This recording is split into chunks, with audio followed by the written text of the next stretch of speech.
बिस्मिल्लाहिर्रहमानिर्रहीम, अस्सलाम वालेकुम। प्रोग्राम है न्यूज़ सेशन और मैं हूँ उस प्रोग्राम की मेज़बान सिद्रा मुनीर। नाज़रीन, आज के प्रोग्राम के पहले हिस्से में हमने बात करनी है ईद कुर्बान की आमद है और ऐसे में तमाम शहरियों की जानिब से कोशिश की जा रही है कि ईद कुर्बान के लिए बेहतरीन जानवर ख़रीदा जाए और साथ ही साथ खिदमत खल्क की जाए, आवाम की खदमत की जाए। बड़ा लोगों के प्लान्स हैं, कुछ ये सोच रहे हैं कि हमने खाना बनाना है, लोगों की मदद करनी है। इसी तरह से हमारी जो खिदमत खल्क के इदारे हैं, जो अवामी फ़लाह के इदारे हैं, वो भी मैदान में है। और जब इस तरह के मामलात की बात करते हैं तो यकीनी तौर पर अल खिदमत फ़ाउंडेशन को कभी नहीं भूला जा सकता, क्योंकि अल खिदमत फ़ाउंडेशन एक ऐसी फ़ाउंडेशन है जो कि जहाँ जहाँ इंसान को ज़रूरत है, वो ना सिर्फ पाकिस्तान में बल्कि दुनिया के कई ऐसे ममालिक में जहाँ पर इंसान परेशान है, वो सैलाब है, वो ज़लज़ला है, वो कोई कुदरती आफत है, वो जंगी सूरत हाल है, वहाँ पर अल खिदमत आपको ज़रूर नज़र आएगी। और अब जब ईद कुर्बान है तो फिर कुर्बान फ़ी सबीलिल्लाह एक प्लान किया गया है। पाकिस्तान और गज़ा के लिए 2 अरब 32 करोड़ रुपए का एक फ़लाही मंसूबा तैयार किया गया है। अल खिदमत फ़ाउंडेशन ने इस मंसूबे के लिए ये बताया गया है कि 2 अरब 32 करोड़ 50 लाख रुपए की लागत से कुर्बानी का एक वसी प्रोग्राम तरतीब दिया है। इस प्रोग्राम में क्या होगा, किस तरह से इम्प्लीमेंटेशन होगा, किस तरह से जंगज़दा इलाकों तक कुर्बानी का ये सिस्टम, ये जो प्लान बनाया गया है, इसको पहुंचाया जाएगा, इसी पे हमने बात करनी है। जी, डॉक्टर एजाज साहब हमारे साथ मौजूद हैं, सेक्रेटरी जनरल हैं अल खिदमत फ़ाउंडेशन के। सर, आपको खुश आमदीद कहते हैं, बहुत शुक्रिया आपके टाइम का। डॉक्टर साहब, सबसे पहले तो ये बताइए कि ये प्लान जंगज़दा इलाके किसी के लिए भी यकीनी तौर पर महफूज नहीं है। पहले भी अल खिदमत हमने देखा कि वहाँ पर पहुँचता रहा है, आपके अहलकार और खिदमत खल्क में बढ़ चढ़ कर हिस्सा लेते रहे हैं। ये ख़ास तौर पर कुर्बानी के हवाले से क्या प्लान तश्कील दिया गया है? बिस्मिल्लाहिर्रहमानिर्रहीम। बहुत शुक्रिया 89 न्यूज़ का कि उन्होंने हमें इस बात का मौका दिया कि हम अपना पैगाम पाकिस्तान के और आपके नाज़रीन तक पहुंचा सकें। जैसे कि आपने बताया कि जो खिदमत फाउंडेशन पाकिस्तान में इस दफ़ा का जो बजट हमने रखा है वो 2 अरब 32 करोड़ 50 लाख रुपए है, जिसमें से बड़े और छोटे जानवर दोनों किए जाएंगे।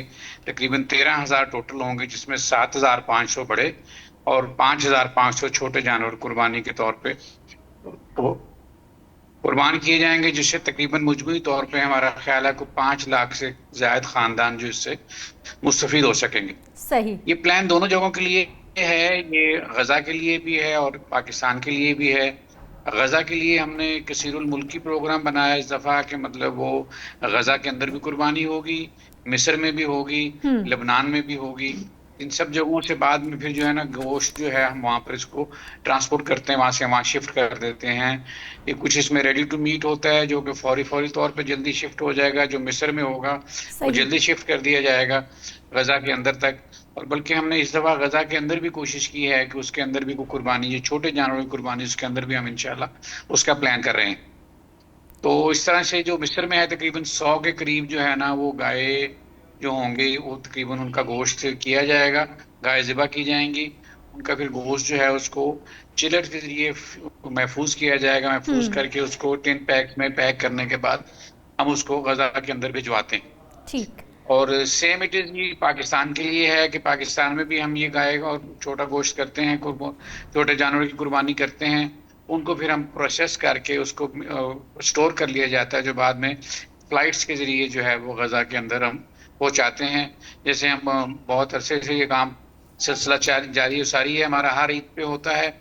एक और इसमें जो एडिशन में करूंगा कि हमारे जो सदर अल खिदमत पाकिस्तान के डॉक्टर हफीज साहब, जब से ये मामला शुरू हुआ है उस वक्त से वो अपनी बड़ी ईद मुसलसल वहीं करते हैं, मिस्र में करते हैं। वहाँ पे जितने ये लोग वहाँ से आए हुए हैं मुहाजिरीन, उनके साथ ईद मनाते हैं, उन बच्चों के साथ, उन फैमिलीज के साथ।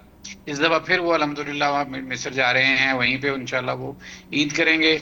वहीं इस सारे काम की निगरानी भी की जाएगी और वहीं से सारा ये काम जो है ना मॉनिटर भी किया जाएगा। और पाकिस्तान में जो गोश्त होता है, पाकिस्तान में भी हम जो गोश्त करते हैं, जो कुर्बानी करते हैं, उसका भी यही प्रोसेस है कि उसको भी हम महफूज करके चिलर्स के जरिए, हमारे पास लाहौर और कराची दो बड़े बड़े मुकामात पे जो मॉडर्न किस्म के मिसबा खाने हैं, स्लाटर हाउस जिसे कहते हैं, उसके अंदर बिल्कुल हाइजेनिकली जानवर ज़िबा होता है। उसके बाद वो प्रोसेस होता है, 2-2 किलो के पैकेट्स बनते हैं। फिर वो चिलर वैन्स के लिए उन इलाकों में, उन दूर दराज इलाकों में वो लोग जो सिर्फ ईद के मौके पर ही गोश्त खा सकते हैं, उन तक हम पहुंचाते हैं इसको।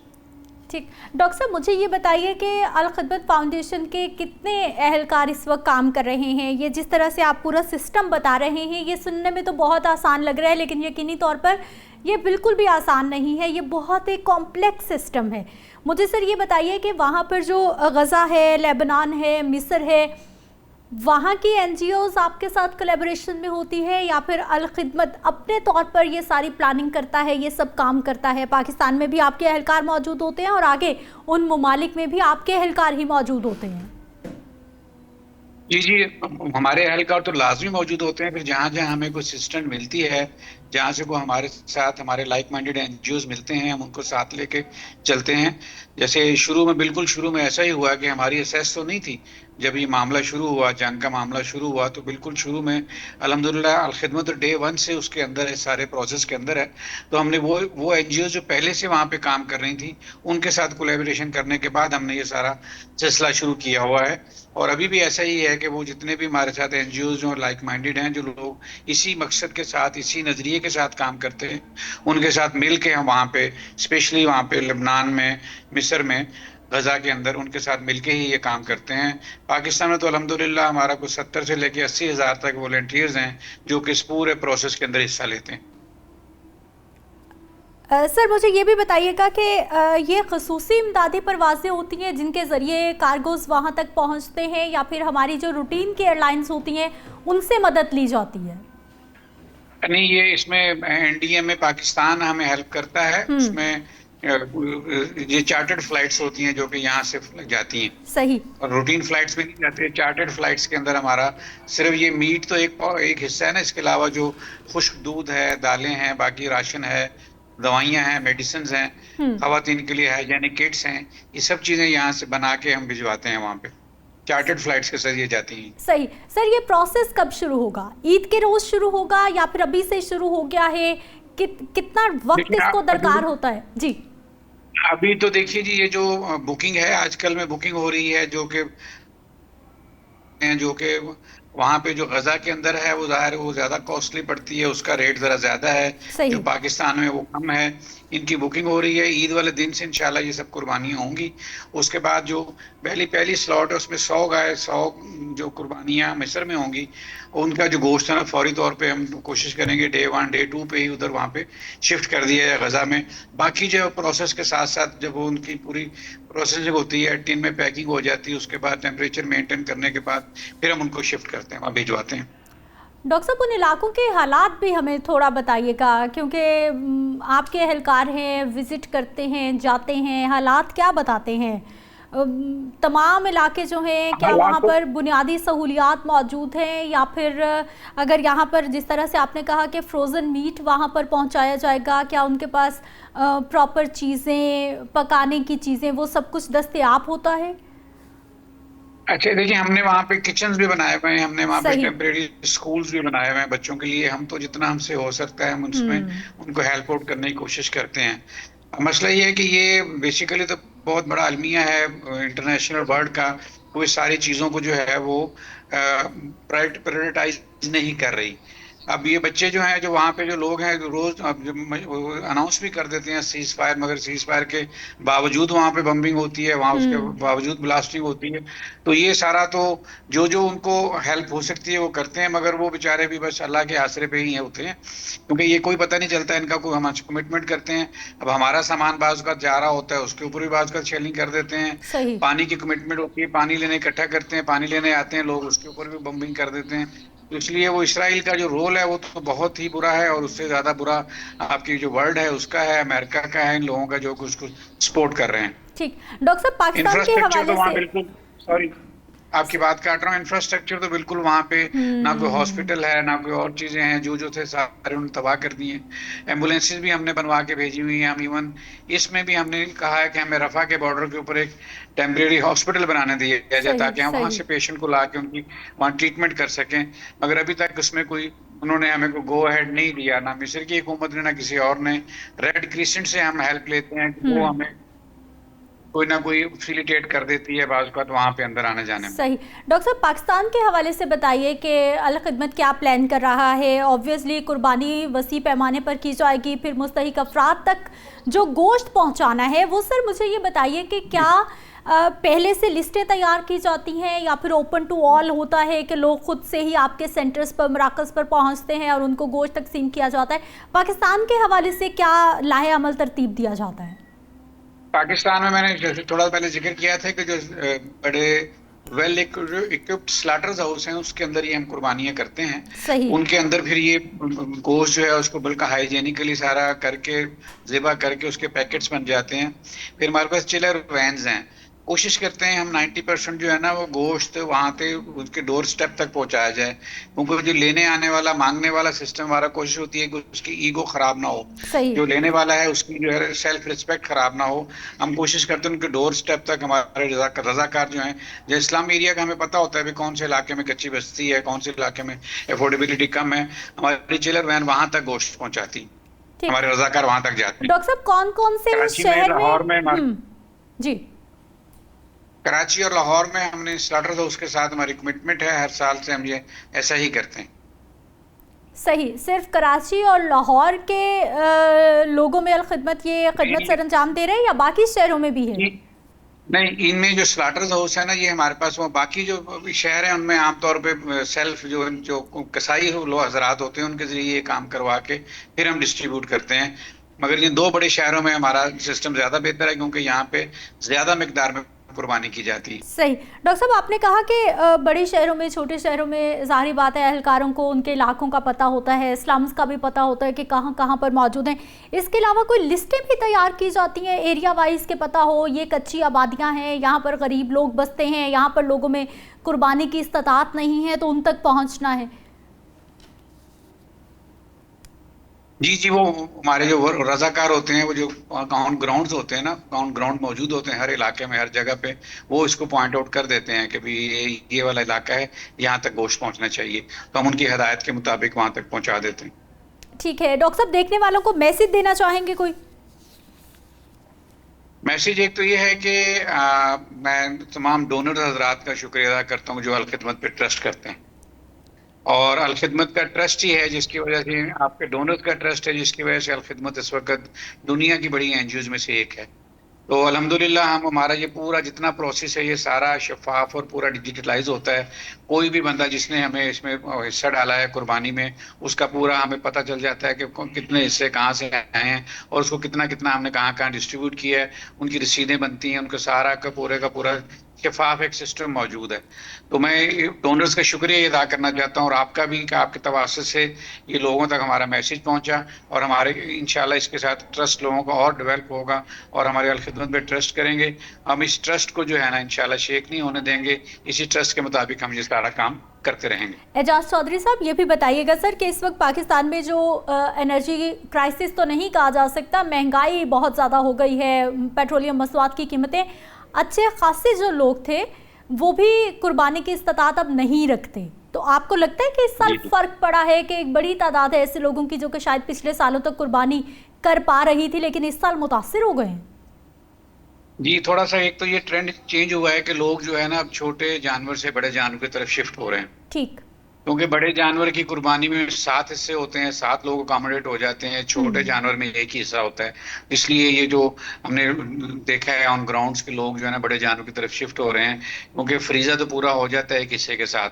अब वो जो गाय में चूंकि 7 लोग इन्वॉल्व हो जाते हैं, 7 लोगों का फ्रीजा पूरा होता है, और बकरे में या मेशे में जो है ना वो एक बंदे का होता है। इसलिए ये शिफ्ट ओवर तो है पिछले कुछ सालों से, इस दफा ज्यादा है क्योंकि इस दफा महंगाई और ये सब चीजें ज्यादा हैं।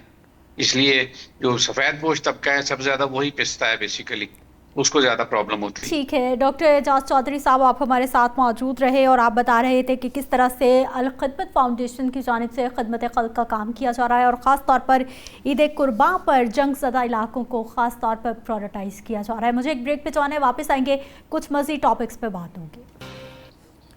ब्रेक के बाद एक बार फिर से आपको खुश आमदीद कहते हैं। नाज़रीन, बात करेंगे जी बिजली के हवाले से। माहाना 200 यूनिट से कम बिजली इस्तेमाल करने वाले सार्फिन QR कोड के ज़रिए सब्सिडी कैसे हासिल करेंगे, इसका तरीकाकार सामने आ गया है। बहुत दिनों से इस पे बात हो रही थी क्योंकि गवर्नमेंट ने जो 200 यूनिट तक सब्सिडी दी जा रही थी उसको पहले ख़त्म किया और उसके बाद बिलों पर कोई क्यूआर कोड जो है वो आना शुरू हो गया कि जिसके बाद लोगों ने उस क्यूआर कोड को स्कैन करना है और उसके बाद लोगों को सब्सिडी मिलेगी। ये सिस्टम शुरू हो गया है। इसके साथ साथ ये भी बताया जा रहा है कि 2026 का ये स्पेशली जो टारगेटेड सब्सिडी प्लान है, प्रोग्राम है, इसके वाले से कई रोज़ से हम देख रहे हैं कि सोशल मीडिया पर बहुत सारी चीज़ें कि हमारे जो सार्फिन हैं उनका जो डेटा है वो सिक्योर नहीं रहेगा, उनकी सिक्योरिटी कहीं ना कहीं कॉम्प्रोमाइज़ हो जाएगी। बहुत सारी चीज़ों पे बहुत सारे सवालात लग गए हैं। हुकूमत का ये जो सिस्टम है क्यूआर कोड वाला कि किस हद तक मतलब कामयाब हो सकता है हमारे यहाँ, ख़ास तौर पर जहाँ पर गरीब लोग हैं, अनपढ़ लोग हैं या फिर उनको टेक्नोलॉजी के इस्तेमाल का उतना पता नहीं है। इस सारी सिचुएशन पे बात करने के लिए डॉक्टर गुलाम गौस साहब हमारे साथ मौजूद हैं। आप माहिर मुआशियात हैं, आपको खुश आमदीद कहते हैं प्रोग्राम में। बहुत शुक्रिया सर आपके वक्त का। डॉक्टर साहब, सबसे पहले तो हमें ये बताइए कि ये जो 200 यूनिट पहले तो ये प्रोटेक्टेड सार्फिन की कैटेगरी में आते थे और इनको एक ख़ास जो है वो सब्सिडी मिलती थी हुकूमत की जानिब से। अब वो सब्सिडी ख़त्म हो गई है, अब क्यूआर कोड आना शुरू हो गया, उसको स्कैन करना है और आगे फिर नया सिस्टम शुरू होगा। ये सिस्टम किस हद तक इम्प्लीमेंटेशन हो सकती है इस पे, हमारे सिस्टम को मद्देनज़र रखते हुए? अभी पाकिस्तान गवर्नमेंट या पंजाब गवर्नमेंट या दूसरे जो सूबों की गवर्नमेंट्स हैं, यकीनन उनके पास सबसे बड़ा इस वक्त इशू ये है कि हम डिजिटलाइज कैसे करें इकोनॉमी को। सही, क्योंकि इकोनॉमी की डिजिटलाइजेशन बहुत ज़रूरी है इकोनॉमी की ग्रोथ के लिए। हमें पता है कि most of the part of Pakistan economy जो है वो इनफॉर्मल इकोनॉमी के तौर पे चल रहा है, जिसमें उनकी जो लेन देन है वो डिजिटल, उसका रिकॉर्ड मौजूद ही नहीं। तो ये उसके लिए भी गवर्नमेंट एफर्ट्स कर रही है और यकीनन ये भी उसी तरफ एक कदम है कि इसको अगर हम किसी को टारगेटेड सब्सिडी दे रहे हैं तो उसको ख़त्म करके क्यों ना ऐसा करें कि हम स्पेसिफिक हो जाए। मतलब आपने एक रकम तय कर दी कि हम इतनी रकम देंगे सब्सिडी के तौर पे और आपने वो दे दी। इसकी बजाय आप इसकी तरह, जैसे बेनजीर इनकम सपोर्ट प्रोग्राम चलाया गया था, उसकी तरह आप ऐसा करें कि आप टारगेट करें ऑडियंस को, जिन लोगों को, उन सार्फिन को जिनको वाकई ज़रूरत है इस सब्सिडी की, और उनको टारगेट करके ये सब्सिडी दी जाए। तो ये जो क्रॉस सब्सिडी प्रोग्राम है ये है तो बड़ा बेहतरीन, क्योंकि इससे यकीनन अगर ये शफाफियत के साथ टारगेट हो जाता है तो यकीनन इसका जो फायदा है वो कंज्यूमर को होगा। अच्छा डॉक्टर गुलाम साहब, ये भी कहा जा रहा है कि ये जो क्यूआर कोड है ये जब मोबाइल पे स्कैन किया जाएगा इससे कहीं ना कहीं हमारे जो सार्फिन है उनकी सिक्योरिटी कॉम्प्रोमाइज़ होगी। ये बहुत बड़ा क्वेश्चन मार्क लगाया जा रहा है इस वक्त। ये अगर आप दुनिया की जितनी बड़ी इस वक्त डिजिटल ट्रांसफॉर्मेशंस हो रही हैं, वो चाहे बैंक की हो चाहे वो किसी भी सेक्टर की हो, वो आजकल इसी जद में है कि डेटा प्राइवेसी एक बहुत बड़ा इशू बन चुका है। क्योंकि जब से एआई इमर्ज हुआ है इकोनॉमी के अंदर या लोगों में इसकी जो इन्वेंशन हुई है, उसके बाद जो डेटा की चोरी के जो इंसिडेंट्स है वो बहुत आम हो गए हैं। अब ये यकीनन एक बहुत बड़ा इशू रहेगा लोगों के लिए भी और गवर्नमेंट के लिए भी कि इसको कैसे कॉन्फिडेंशियल बनाया जाए और लोगों की डेटा की प्राइवेसी को कैसे इंश्योर किया जाए। सही। लेकिन मुझे जहां तक लगता है इसके अंदर प्रॉब्लम जो आएगा वो ये है कि पाकिस्तान की टोटल, अगर हम ये कहें ना किसी बंदे को अपना नाम भी लिखना आता है तो हम उसे भी लिटरेसी रेट पे काउंट कर ले, तो पाकिस्तान तब भी 63% लिटरेसी रेट के साथ अभी वर्क कर रहा है। सही, उन लोगों को भी शुमार कर रहे हैं जो सिर्फ अपना नाम लिखना जानते हैं। बिल्कुल, हम यकीनन वो थोड़ा बहुत जो लिखना जानता है आपने उसे भी काउंट कर लिया। अभी भी अगर आप ये देखें ना, जो पाकिस्तान की एम्प्लॉयमेंट है, उस जो एम्प्लॉयमेंट है अगर हम उसकी रेशो निकालें तो एवरेज एजुकेशन लेवल आपका 6 इयर्स आता है अब भी एम्प्लॉयमेंट के अगेंस्ट। तो आप अंदाजा करें कि हमारा प्राइमरी से थोड़ा सा ज्यादा है अभी भी लिटरेसी रेट, जो जॉब के लिए एवरेज लिटरेसी रेट है। तो इस हिसाब से हमें पता चल जाता है कि हमारे लोग जी डॉक्टर साहब, आपने लिटरेसी रेट बिल्कुल वाजे कर दिया। अगला जो सवाल मैं आपसे करने वाली थी बिल्कुल इसी के साथ इंटरलिंक्ड है कि ये जो सिस्टम शुरू कर दिया है इसका तो फिर ये मतलब है कि वो गरीब घर जहाँ पर इंटरनेट नहीं है, जिसकी इतनी सक्कत ही नहीं है कि उस घर में एक भी स्मार्टफोन नहीं है, पहले तो उसको स्मार्टफोन चाहिए, उसको इंटरनेट चाहिए, फिर वो हर महीने कोड को स्कैन करेगा और फिर उसका कुछ सिस्टम चलेगा। ये किन लोगों को देखते हुए पॉलिसी बना दी है? नहीं, ये बात बिल्कुल सही है आपकी, मैं इस बात से 100% एग्री हूँ। उसकी एक और वजह आप देखें ना, अब ये देखें आपके मुल्क में इंटरनेट पेनिट्रेशन रेट क्या है। आपके मुल्क में इंटरनेट पेनिट्रेशन रेट है 46% ओनली। आप अभी भी आपकी आबादी का तकरीबन 40% ऐसा जो पोर्शन है जिन्होंने मोबाइल फोन सब्सक्राइब ही नहीं किया हुआ जी। या मोबाइल फोन यूज ही नहीं करते। तो आप अंदाजा करें, असल में जिसके पास मोबाइल फोन नहीं है, मेरा ख्याल है जरूरतमंद तो ज्यादा वो है जिसके पास इतनी भी सकत नहीं है कि वो इन चीजों को समझ सके, वो मोबाइल फोन ले सके, वो इंटरनेट पे आ सके, वो अपना ईमेल आईडी बना सके, उसके बाद वो इस क्यूआर कोड को स्कैन कर सके। तो प्रॉब्लम तो यहाँ पर असल में आना है, और ये यकीनन एक बहुत बड़ा इशू है। अब देखिए पाकिस्तान एक और जो इससे भी जो बड़ी बात है वो इस तरफ लेके जाएगी पाकिस्तान इकोनॉमी को कि आपका सर्कुलर डेट है तकरीबन 2000 अरब के करीब। अब ये जो आपने सब्सिडी करनी है, क्या आपको लगता है कि इससे आप अपने जो एक्सपेंडिचर्स हैं जो आप करने चाह रहे हैं, इलेक्ट्रिसिटी पे सब्सिडीज आप ऑलरेडी दे रहे हैं, तो आप उन्हें रिड्यूस कर पाएंगे? ये एक बहुत बड़ा क्वेश्चन मार्क लग जाएगा अगर ये शफाफियत के साथ प्रोग्राम ना चला तो। सही।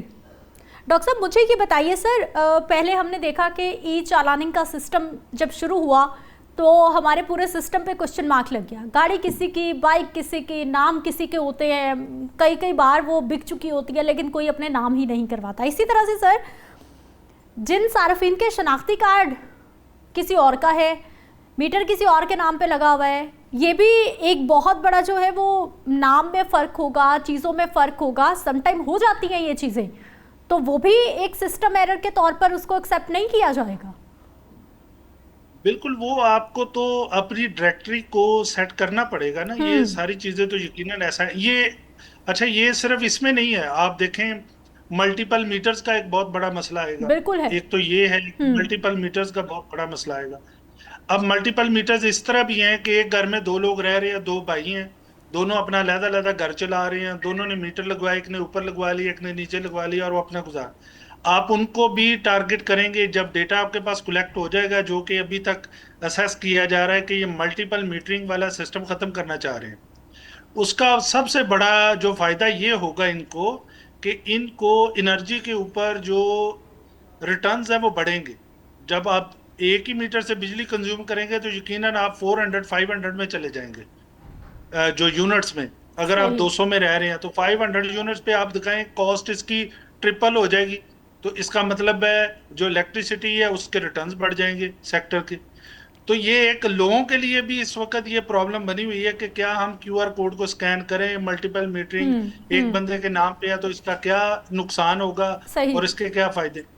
और ये जो इशू है ये हमारे सिर्फ इलेक्ट्रिसिटी नहीं, आप गैस में भी देख लें, गैस में भी ऐसा ही है। बाज लोगों को गा रहे हैं, बाज लोग मीटर किसी और के नाम का लगा हुआ है और घर किसी और का है, खरीदा किसी और ने है। तो ये बहुत सारे इश्यूज हैं, लेकिन अगर ओवरऑल देखा जाए तो मेरा ख्याल है ये एक बहुत अच्छी चीज है। और इनको इस सारे पर्पस से निकल के बिस्प का डेटा यूज करना चाहिए था, जो कि आपने इतने साल लगा के 700 अरब रुपया पर ईयर आप उसमें देते हैं। सही। तो आप बिस्प का डेटा यूज। डॉक्टर साहब ये जो बेनजीर इनकम सपोर्ट की आप बात कर रहे हैं कि उनका डेटा इस्तेमाल कर रहे हैं, सर वहाँ पर रजिस्ट्रेशंस किस तरह से होती हैं? वो मेरा ख्याल है कि आपसे भी ढकी छुपी नहीं है और उनको हम भी अच्छे तरीके से जानते हैं। हर 1-2 साल के बाद उसका कोई नया स्कैंडल सामने आता है, हर 1-2 साल के बाद कोई नई करप्शन कहानी सामने आती है।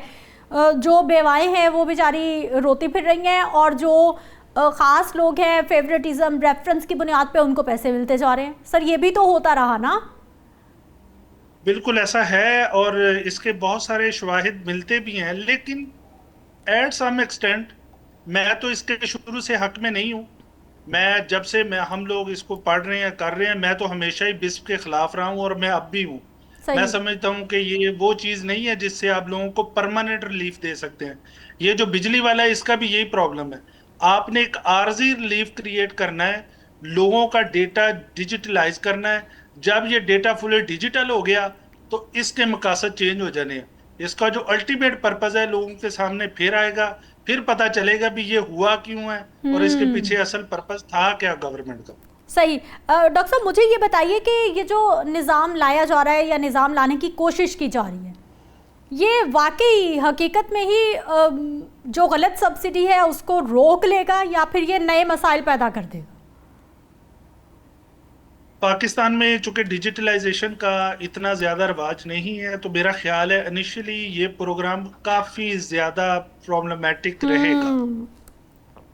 इसके शुरू में सक्सेस की जो आप प्रोबेबिलिटी है उसको तकरीबन आप 50-50 ही समझें।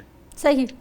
ये कोई ऐसा नहीं है कि जाते ही आपने इसको लागू कर दिया और ये हो जाए। पाकिस्तान में तो मैं अभी बता रहा था ना कि अगर 40% लोगों के पास अभी मोबाइल की सब्सक्रिप्शन ही नहीं है, तो आप कहाँ से ले आएंगे इन लोगों को उसमें ब्रैकेट में? कैसे वो क्यूआर कोड आपका वो करेंगे? फिर हमें ये भी देखना है कि कितने लोगों के पास ऐसे मोबाइल है, स्मार्टफोन है जो अपना क्यूआर कोड स्कैन कर सकते हैं। तो ये एक बहुत बड़ा इशू है। या तो आप पूरे पाकिस्तान को पहले मोबाइल दे दें और उसके बाद कहें जी अब आप स्कैन कर लें। पहले डॉक्टर साहब लैपटॉप देते हैं, अब साथ साथ मोबाइल भी दें घर वालों के लिए। बिल्कुल ऐसा ही है, यही सिचुएशन है। सही। सर, मुझे ये बताइए कि जब भी कोई इस तरह का प्लान लाया जाता है, क्योंकि अगर हम बात करते हैं इस सब्सिडी प्लान की, तो ये ख़ास तौर पर उस तबके को टारगेट किया जा रहा है जो कि इंतहाई गरीब है, जो 200 यूनिट से कम इस्तेमाल कर रहा है बिजली, और 200 यूनिट तक कम इस्तेमाल सिर्फ वही कर रहा है जिसके घर में कोई एक मोटर है, कोई एक आधा उसके घर में पंखा चलता है, एक बल्ब चलता है, और शायद किसी के घर में कोई फ्रिज हो। फिर 200 यूनिट जाते हैं, वरना 200 यूनिट तो चुटकी बजा के ऊपर चले जाते हैं। सर, मुझे ये बताइए कि कोई आगाही मुहिम, कोई ट्रेनिंग, कोई लोगों को बताया गया है, कोई एनालिसिस, कोई सर्वे किया गया है इस सिस्टम को लाने से पहले, या बस इम्पोज कर दिया गया? ये सिस्टम तो यकीनन मेरा ख्याल है इसके अगर इन्होंने ट्रायल स्टडी की भी होगी, चूंकि अभी तो पब्लिक नहीं है, तो फर्ज करें इन्होंने एक केस पायलट स्टडी की हो इसकी, तो वो इन्होंने अपने जो आपके अर्बन एरियाज है उसमें कर ली होगी। उससे क्या फर्क पड़ता है? वहां तो हर चीज की एक्सेस है। अगर एक घर में 5 बच्चे हैं तो चलो किसी एक के पास तो स्मार्टफोन होगा ही ना, तो वो अपने वालिद को या वालदा को या जिसका भी बिल है वो स्कैन करके दे देगा। वो तो बड़ा इशू ही नहीं है। सही। इशू तो ये है, आप जाएं जरा सदर्न पंजाब में, आप दही जाएं इलाकों जरा में, बिल्कुल सही, किसी दही इलाकों में जाके वहां पे लोगों को कहें क्यूआर कोड, उन्हें तो पता नहीं है ये क्यूआर कोड होती क्या भला है। प्रॉब्लम तो इसकी है। अब आप देखें कि लोगों की जीमेल आईडी कितने लोगों की है पाकिस्तान में।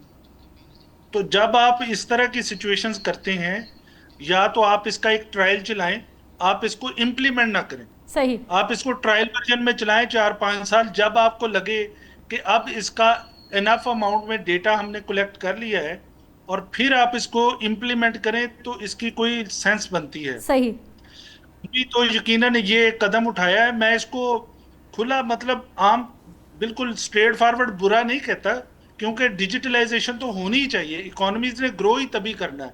इनफॉर्मल से फॉर्मल की तरफ जाना है तो ये सारा कुछ तो करना ही पड़ेगा, और ये जरूरी भी है। लेकिन प्रॉब्लम्स भी बहुत ज्यादा हैं इसके साथ, और अभी लोग शायद इसको ये समझ रहे हैं कि ये एक सियासी मोटिव के तौर पे लिया जाएगा।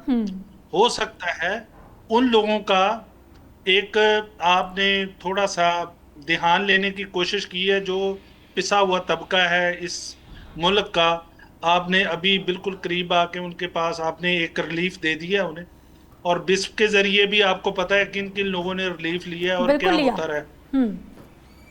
और डॉक्टर साहब, बेनजीर इनकम सपोर्ट प्रोग्राम बिस्प की आप पहले भी बात कर रहे थे, अभी फिर आपने हवाला दिया है। गवर्नमेंट ने ये प्लान किया है कि जो वहाँ पर रजिस्टर्ड लोग हैं उनको भी ये सहूलत दी जाएगी, उनको भी सब्सिडी दी जाएगी, उनको भी प्लान में शामिल किया गया है। मेरा ख्याल है बिस्प का डेटा जो है वो ऑलरेडी इनफ था, उसको मैडम सानिया निश्तर किसी दौर में देख रही थी। उन्होंने कैसर बंगाली साहब ने उसको जब बनाया था बिस्प का इनिशियल ड्राफ्टिंग में, सारा उन लोगों ने एक बाद में जो पीटीआई के दौर में मैडम सानिया ने उसको देखा, तो इन लोगों ने खासी उस पर मेहनत की है और बिस्प का एक प्रॉपर इनके पास यूनिट है जो वर्क करता है, और उन्होंने एक अच्छा खासा इनरिच किस्म का डेटा नादरा के साथ अटैच करके कलेक्ट किया हुआ है। तो आप इसको टारगेट बिस्प के साथ करते, आपने इसको जो टारगेटिंग की है आम तौर पे, अब क्यूआर कोड की मिसाल है, मैंने अभी तक स्कैन नहीं किया, सही। तो जो पढ़े लिखे लोग भी इसको नहीं कर रहे, मतलब हम लोग कुछ जो लोग इसको देख रहे हैं कि अभी इसका ट्रायल वर्जन चल रहा है, देखते हैं इसके क्या नतीजे निकलते हैं और उसके बाद इसको देखेंगे कि कैसे फॉर्मलाइज करना है। ठीक है। तो डॉक्टर गुलाम गौस साहब, आप सर हमारे साथ मौजूद रहे, बहुत शुक्रिया आपके टाइम का। लेकिन बहुत सारे सवालात जन्म लेते हैं जब भी इस तरह का कोई भी प्लान गवर्नमेंट देती है, स्पेशली डिजिटलाइजेशन के हवाले से। और डिजिटलाइजेशन किन के लिए लाई जा रही है? जिनके पास शायद स्मार्टफोन भी नहीं होगा, इंटरनेट भी नहीं होगा, उनको आप किस तरह से इस सिस्टम में लाएंगे, ये सबसे बड़ा क्वेश्चन मार्क है। एक ब्रेक पे जाते हैं, वापस आएंगे, कुछ मज़ीद टॉपिक्स पे बात होगी। ब्रेक के बाद एक बार फिर से आपको खुश आमदीद कहते हैं। नाज़रीन, केस है जी साकिब चद्दड़ वर्सेस मोमिना इकबाल। ताज़ा तरीन अपडेट ये है कि आज हमजा हबीब, जो कि मोमिना इकबाल के होने वाले नहीं बल्कि हो चुके शौहर हैं, वो भी एक प्रेस कॉन्फ्रेंस करते हैं। आज उनकी पेशी थी, अदालत में मौजूद थे। उनकी जानिब से ये कहा गया है कि मोमिना इकबाल इस वक्त मेरी होने वाली नहीं बल्कि हो चुकी बीवी है। 2 रोज़ पहले हम निकाह कर चुके हैं और उनकी जानिब से ये भी कहा गया कि वो मेरी बब्बर शेरनी है और मैं उसके साथ खड़ा हूँ।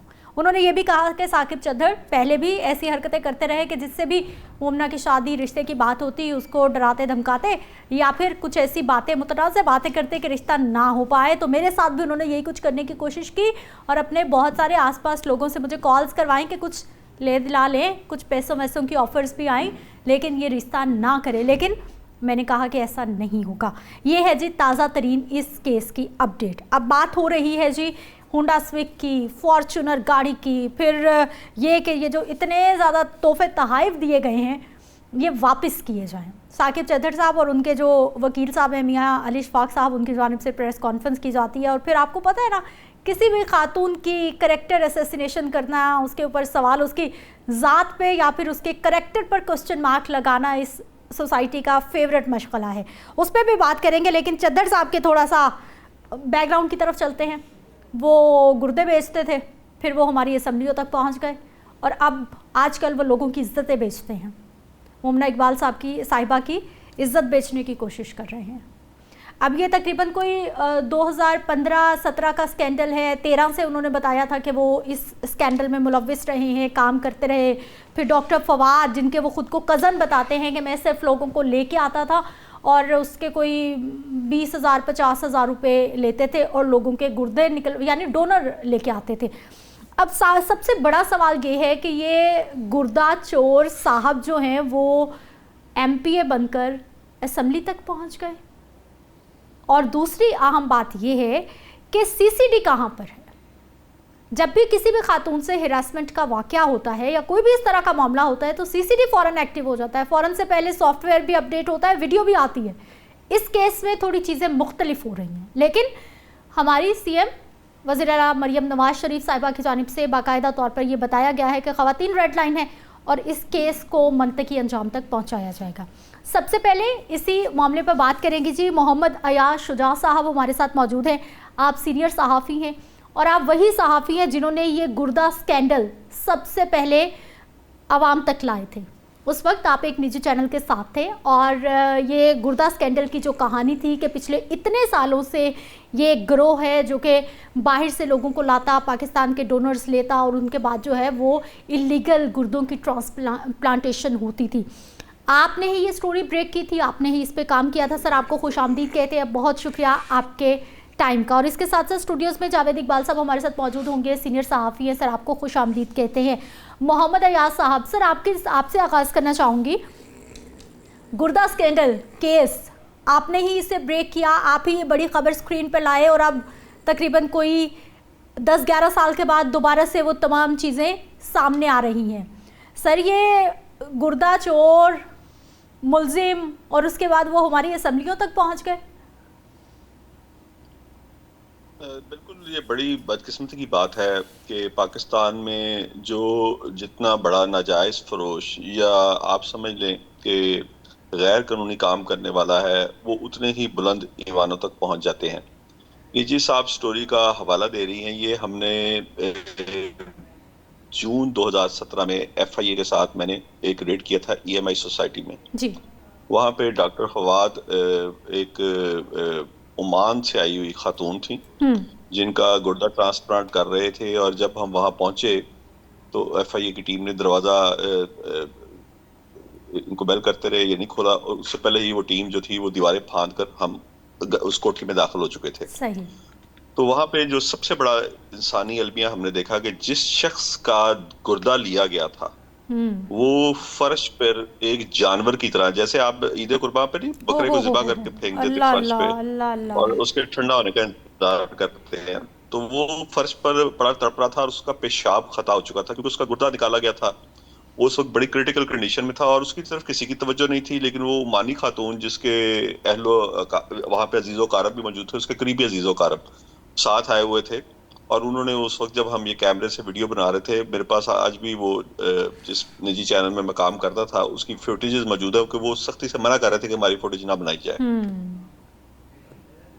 उनका ऑपरेशन चल रहा था, जब हमने रेड किया ऑपरेशन चल रहा था, उस वक्त ये डॉक्टर फवाद जो थे ये परेशान हो गए, तो इनको एफआईए की टीम ने हिदायत की कि आप अपना ऑपरेशन जारी रखें, आपको कुछ नहीं कहा जाएगा, क्योंकि उस वक्त ऐसा कुछ भी करना जो था वो उस औरत की भी जिंदगी यानी खतरे में डालने वाली बात थी। उस वक्त उस जो डायरेक्टर एफआईए पंजाब थे डॉक्टर उस्मान अनवर, जिनकी हिदायत पर ये छापा मारा गया, उन्होंने उनसे राब्ता किया गया, उन्होंने मेयो हॉस्पिटल में फौरन बाद ऑपरेशन उस औरत और उस बच्चे का जिसका गुर्दा लिया गया था उनको बताया गया कि इस बच्चे की भी हालत बहुत खराब है। उन्होंने उस वक्त जो महकमा सेहत के आला काम थे उनसे राब्ता करके फौरी तौर पर एम्बुलेंसेज अरेंज की, इनको वहां पे शिफ्ट करवाने के इंतजाम मुकम्मल किए, और हमारी मौजूदगी में वो गुर्दा ट्रांसप्लांट हुआ।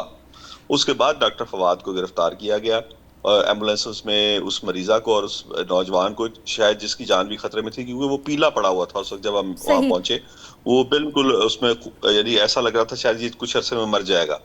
उसको भी वहां पे शिफ्ट किया गया।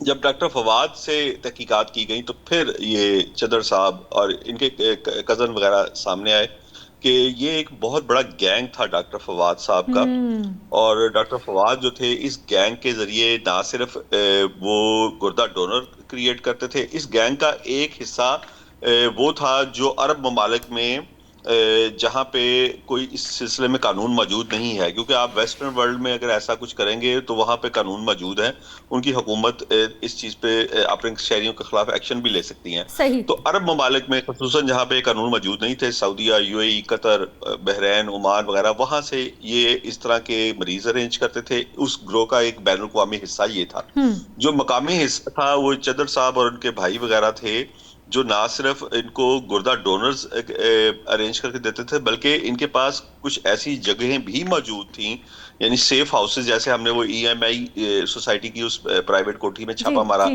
ऐसे सेफ हाउसेस जहां पे ऑपरेशन थिएटर बनाकर वहां पर ये मजमूम धंधा किया जाता था। अब जब उस खातून के अजीजो कारब से एफआईए ने तहकीकात की कोशिश की और उनको ये यकीन दिलाया कि उनकी मरीजा की जिंदगी खतरे में नहीं है, वो हमने बचा ली है और उनका ट्रीटमेंट बहुत स्टेट ऑफ द आर्ट होगा, तब उन्होंने बताया कि उस वक्त उन्होंने कितनी भारी रकम डॉक्टर फवाद को इस सिलसिले में अदा की थी। और जब उस लड़के से मैंने पूछा जिसको इन्होंने गुर्दा निकालकर फेंका हुआ था, तो उसको उस वक्त 3.5 लाख रुपए में वो गुर्दा उससे खरीदा गया था। उस रकम का आप इससे अंदाजा लगा लें कि उस 3.5 लाख को आप 100 गुना से भी ज्यादा डबल करें, उससे भी ज्यादा ज़रब दें, तो वो रकम बनती है जो उस उमानी खातून के अजीजो कारब से ली गई।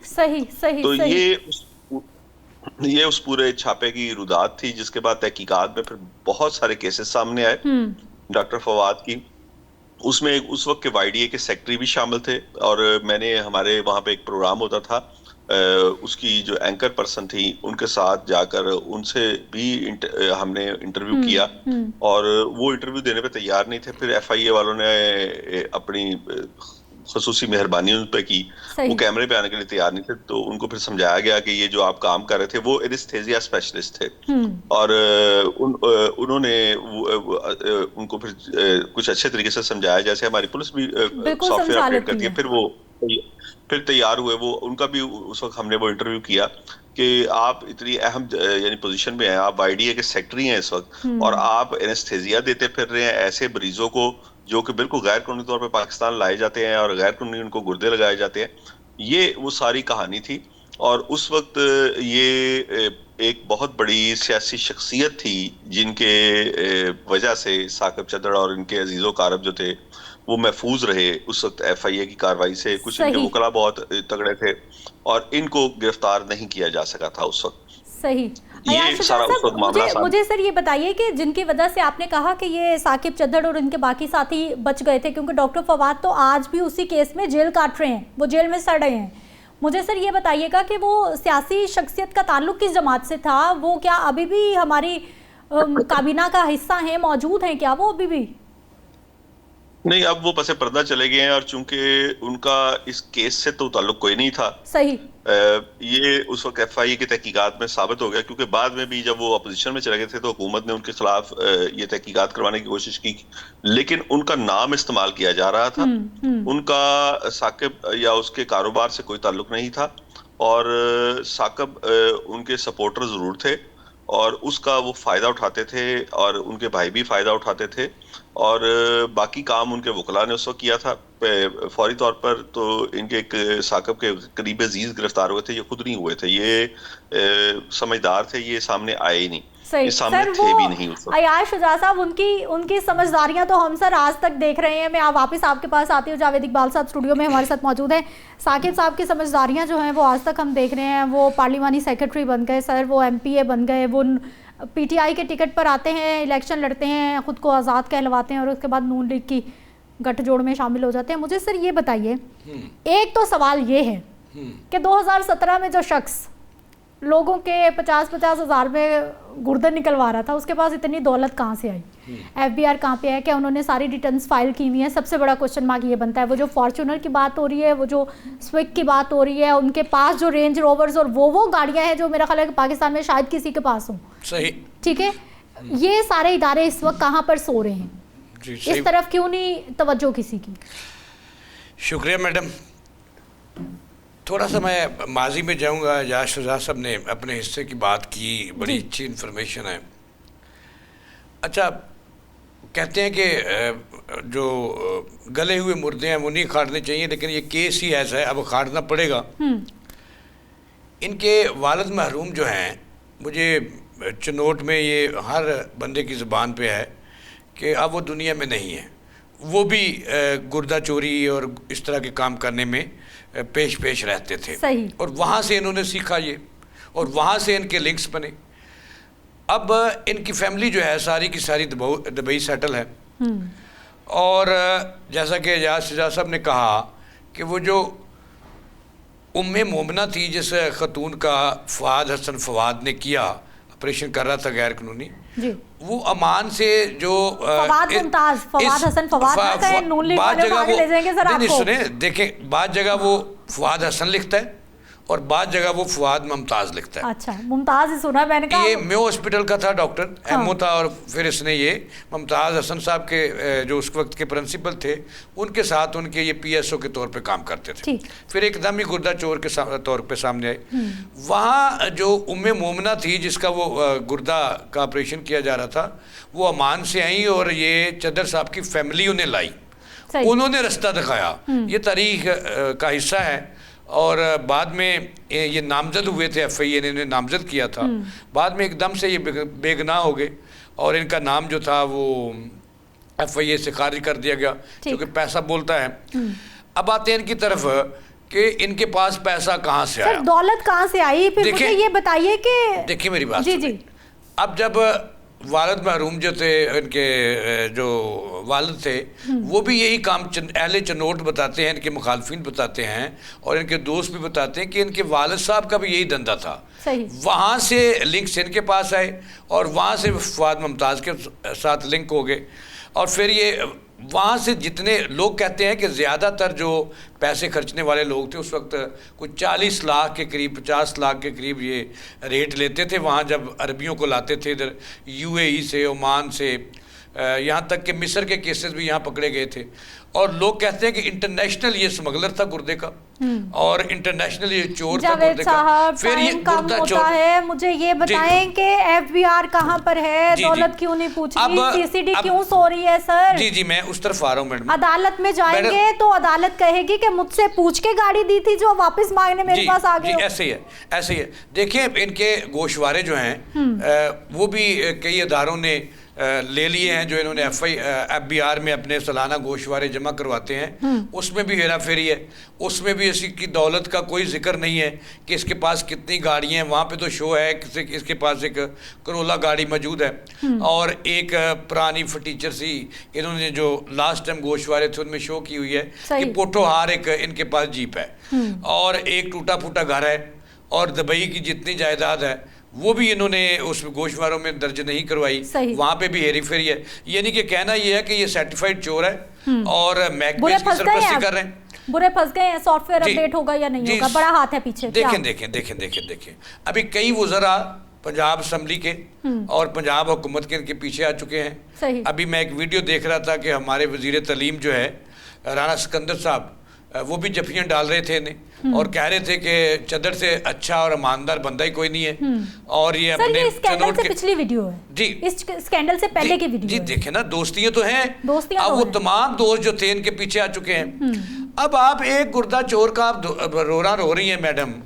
अब यहाँ पे तो टैक्स चोरों से जो है मुबैना तौर पर तरीक हुआ है कि असम्बलियाँ भरी पड़ी हैं, पार्लियामेंट के अंदर मौजूद हैं, अब टैक्स चोर भी मौजूद हैं और इसके अलावा फंड चोर भी मौजूद हैं। इकबाल साहब, प्रोड्यूसर साहब कह रहे हैं कि प्रोग्राम का वक्त खत्म हो गया है, हमें अपनी बात को ख़त्म करना होगा। बहुत शुक्रिया सर, आप हमारे साथ मौजूद रहे। अयाज शुजा साहब, आपका सर शुक्रिया अदा करती हूँ, बहुत शुक्रिया आपके टाइम का।